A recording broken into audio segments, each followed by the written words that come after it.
He wanted to take a leak off the deck, but a loose sail nearly knocked him overboard. Luckily, he grabbed the railing just in time. Falling off a speeding yacht could easily get you killed by the propeller. Even if you somehow dodged the blades, you'd be stranded in the ocean waiting to die. He knew the moment he let go, it was all over. So he fought to reposition himself, hooking his foot onto the deck. Once he found a foothold, he pulled himself back to the edge and finally escaped disaster. He slumped against the railing, gasping for air, taking a long time to calm down. But then a sharp pain hit his stomach. He knew he couldn't wait any longer, so he rushed into the cabin to find a bathroom. He made it to the cramped bathroom and took care of business. But then the door behind him suddenly swung shut on its own. He didn't think much of it, figuring it was just the sea breeze. But when he turned around, the window was closed. He realized it wasn't the wind, but he didn't dwell on it. He just opened the window for some fresh air. But when he tried to leave, the door wouldn't budge. He crouched down to check the lock, twisting the handle over and over, but it wouldn't move. He looked for a gap to work with, but the door was sealed too tight. After repeated attempts, he still couldn't get it open. Then he remembered the coin in his pocket. He pulled it out and tried to turn the lock,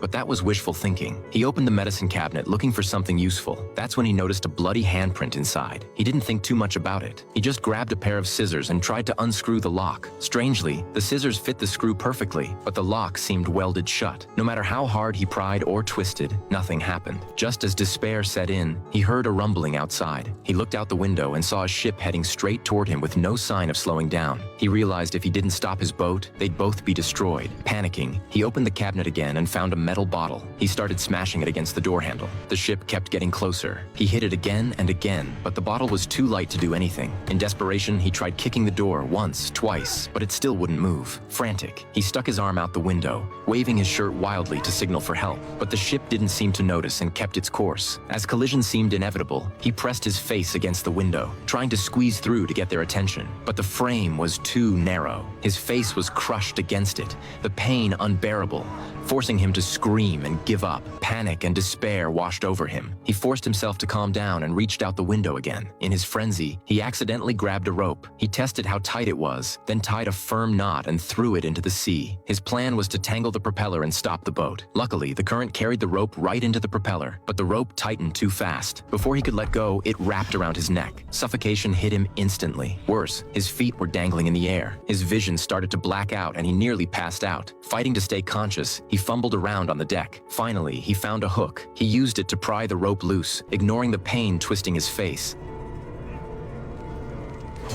After a desperate struggle, he escaped death once again. He collapsed on the ground, gasping for breath. Once he recovered, he realized the danger wasn't over. The momentum had caused a small collision between the boats. The impact knocked him unconscious. He didn't wake up until the ships had drifted far apart. The bad news was, even though the propeller had stopped, the boat had no anchor to hold it in place. It was drifting with the wind, far off his familiar route, heading into unknown waters. Even worse, the cabin had started leaking for no apparent reason. Seawater was pouring in through the cracks.